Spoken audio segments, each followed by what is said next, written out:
Hi everyone, my name is Jacqueline Tasker. Thank you for joining me on this journey to learn a little bit more about Kwame Alexander, award-winning author, poet, and motivator. Kwame Alexander is above all a poet. His writing is lyrical and inspiring, yet also relatable. He has the ability to connect with even the most reluctant readers and ignite a love and of words in them that will burn for a lifetime. I'm going to begin our presentation by sharing a spread from one of his newest books with you. So you can see almost the full picture here in this full screen mode. This is from Out of Wonder, Poems Celebrating Poets by Kwame Alexander with Chris Colderley and Marjorie Wentworth. Illustrated by Yuka Holmes. This book contains 20 original poems, each celebrating and written in the style of a particular poet. How to Write a Poem, celebrating Naomi Shihab Nye. Hush! Grab a pencil, some paper, spunk. Let loose your heart, raise your voice. What if I have many voices? Let them dance together, twist and turn like best friends in a maze, till you find your way to that one true word, or two.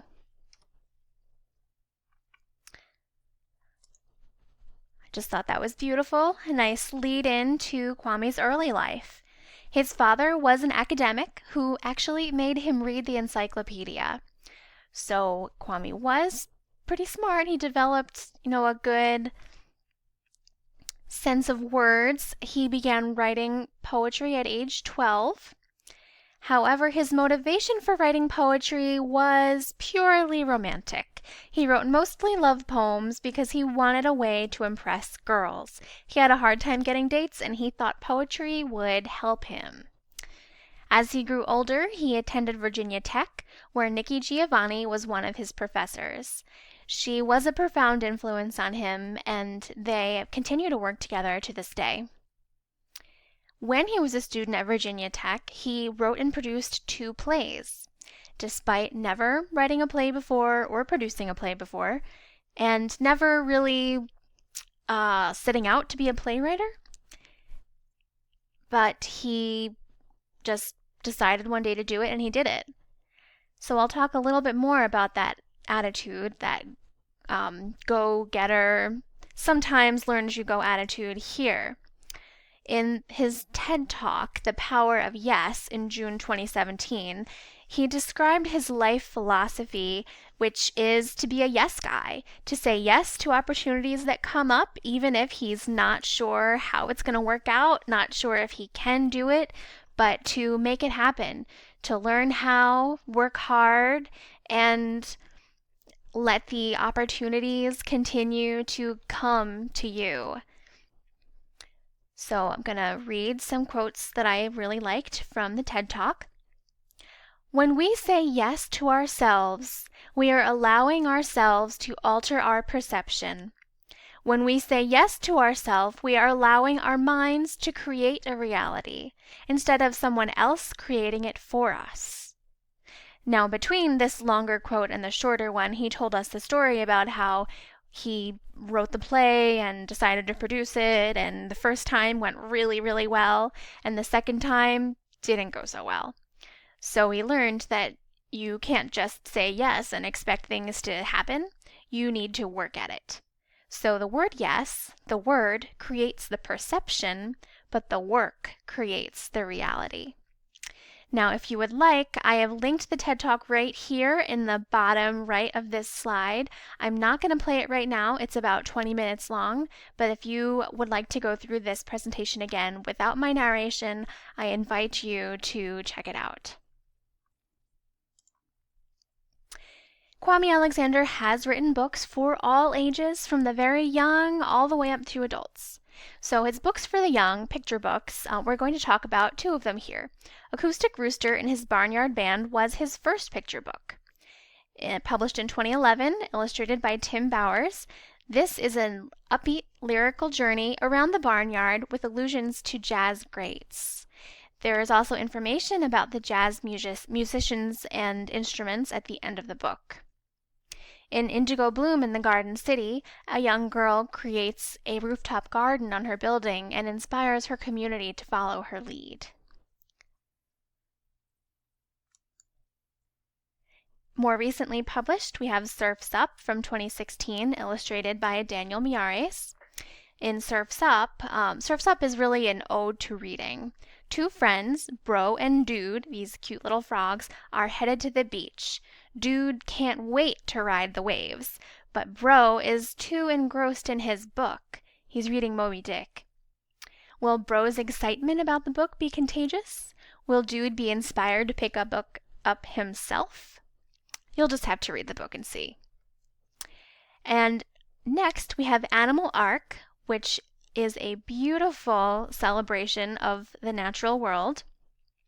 We have really vivid, gorgeous photographs in here taken by Joel Sartore and poetry by Kwame describing the animals from big to little, great to small, really all over the world. And this book has some really nice fold-outs, so you get a larger spread on some of the pages. Highly recommend checking this out. Now that we've talked about his picture books, let's move on to some of his middle grade novels. Music is one of his inspirations. In this interview, excerpted from Tell Me More, he talks about music that he likes to listen to write, and music that he listens to psych himself up to perform. And this was actually from 2010, before the crossover was even published. However, he mentions where the main character's nickname came from and the song that really helped inspire him to write that book. I'm not going to click here to listen now because my recording doesn't support computer audio, but if you go through this presentation again on your own, please do listen to it. It's a really nice 4-minute talk and some really cool music. Speaking of the crossover, here are his books for middle graders. The Crossover, 2014, winner of the Newbery Award in 2015, and was also a 2015 Coretta Scott King Honor book. Booked, another middle grade novel from 2016, and then the Playbook, his inspirational book, a mix of motivational quotes, stories, and pretty cool black and white photographs. This is 52 Rules to Aim, Shoot, and Score in this game called life. We'll go more in depth on each of these books in later slides. First, a closer look at the crossover. This is a novel in verse and has won several awards. I discussed the Newbery and Coretta Scott King Honor on our last slide. It was also a recipient of a 2015 NCTE Charlotte Huck Honor and the 2015 Lee Bennett Hopkins Poetry Award. Themes in the book include basketball, sibling rivalry, parents' expectations, and mortality.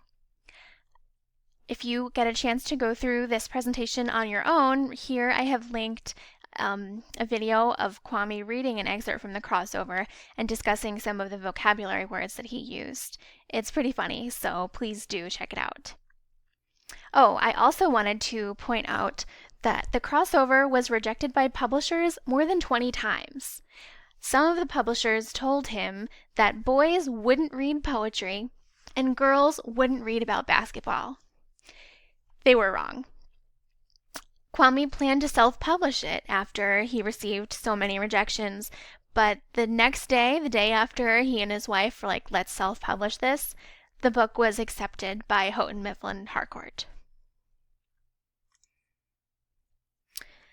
Now, as you may have noticed, the crossover and Booked are both about sports.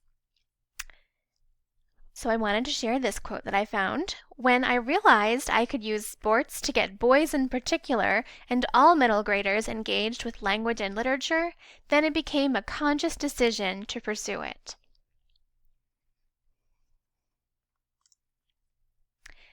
Let's take a closer look at Booked. This is another novel in verse. Some of the themes from the novel include soccer, divorce, friendship, bullying, some romance, and lots of wordplay. He was actually inspired to write Booked because students at Washington Episcopal School during a school visit asked him to write a book about soccer. Then they invited him to their soccer tournament and he was drawn into the excitement of the game.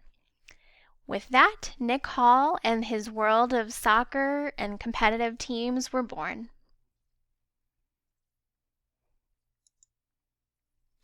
A closer look at the Playbook. Kwame was inspired by the positive reception of the crossover among young people to write the Playbook. This book is attractively illustrated with photographs, and the end papers are even orange and textured just like a basketball. It's a really neat book to handle, and unlike other motivational, inspirational books for young people, middle graders, middle schoolers even, this book is not cheesy. It's very appealing. It's cooler than I am. I like this book. I would give this book to anyone who was maybe age 8 through 15, even older than 15. It is a collection of his rules or pieces of advice with stories of his early life, ways that he overcame obstacles, times when he failed and bounced back from the failure, and also interspersed with quotes from famous athletes and some stories about their uneven paths to success. Some of my favorite quotes from the book are rule number 13, find grit when you want to quit, coolness when you get heated, and determination when you feel defeated. And rule number 14, never let anyone lower your goals. Others' expectations of you are determined by their limitations of life. The sky is your limit. Always shoot for the sun and you will shine. Now he has also written books. These are novels in verse or books of poetry for young adults. So readers who were hooked by Kwame Alexander's middle grade novels in verse can continue to grow with his books. So Crush and He Said, She Said feature stories of love, romance, and communication. He Said, She Said grew out of a work that Alexander produced at one of his literacy camps. Solo, to be published on August 1st, 2017, is a coming-of-age story featuring a teen music star grappling with some family problems. And then that star goes on a journey and discovers what family and home really means. I already shared one of the poems from Out of Wonder, but I wanted to take a closer look at that on a slide because it is just a gorgeous book, and I think you all need to read it. It was published in March of 2017, written by Alexander, Chris Colderley, and Marjorie Wentworth, and illustrated by Yoka Holmes. The poetry is moving, strikingly similar to the style of the poet, which the original poem is celebrating or honoring. The illustrations are, I wrote on the slide striking, but they're just gorgeous. The way the colors change and splay across the page and the silhouettes and texture of the illustrations are really fantastic. I could just stare at this book all day. It's a must-read. Go get it. Go buy it. Find it at the library. You want it in your collection. Oh, and a bit about the other authors. Chris Colderley is a poet and teacher from Ontario, Canada, and Marjorie Wentworth is the Poet Laureate of South Carolina. Now, I mentioned that Kwame Alexander is a motivator, and he has written the Playbook, an inspirational book. He has been interested in being involved in the community for a long time. Book in a Day is a program that ran for about 9 years, beginning in 2006. He actually used to own a publishing company, so a friend of his who was a teacher asked if he would come to their school and do a workshop with the students to show them how a book is published and help them publish their own book.